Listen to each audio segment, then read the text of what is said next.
New ইয়র্কের নবনির্বাচিত mayor Zohran Mamdani ম্যানহাটনের Williamsburg ব্রিজের পাশে রাস্তা সংস্কারের উদ্যোগ নিয়েছেন এবং নিজের হাতে গর্ত ভরাটের কাজে অংশ নিয়েছেন। মঙ্গলবার তিনি এই কাজে অংশ নিয়ে সিটির রাস্তাঘাটের উন্নয়নের উপর জোর দেন।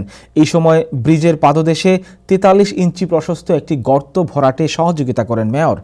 সিটির পরিবহন বিভাগ জানিয়েছে, ব্রিজ থেকে বাওয়ারি পর্যন্ত ডিল্যান্সি স্ট্রিটের $৭০ মিলিয়ন পুনর্নির্মাণ প্রকল্পটি পরিকল্পনাধীন রয়েছে, যা এই এলাকার যানজট নিরসনে, বাইক, পথচারী এবং গাড়ির যানজট নিরসনে সহায়তা করবে।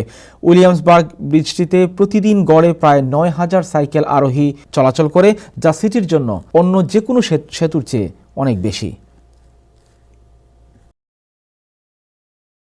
We know that cyclists cross this bridge 2.3 million times in 2024. I was one of them. I also ran across it at an incredibly slow pace. And if you have ever felt the strain of pedaling up this bridge, you know the joy that comes with coming down.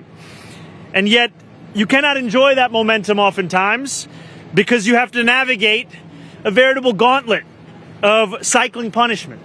And so I am so thankful to the incredible men and women of New York City DOT, to our new commissioner, for ensuring that we are taking action on the issues that animate New Yorkers' concerns at a large level and at a small level. And these are the very workers who have ensured that no longer will people have to worry about the journey when they're just trying to get to where they're going.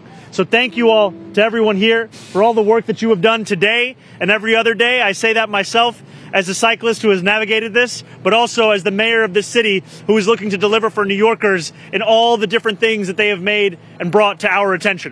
So with that being said, I'm going to be passing it over to our commissioner, Mike Flynn.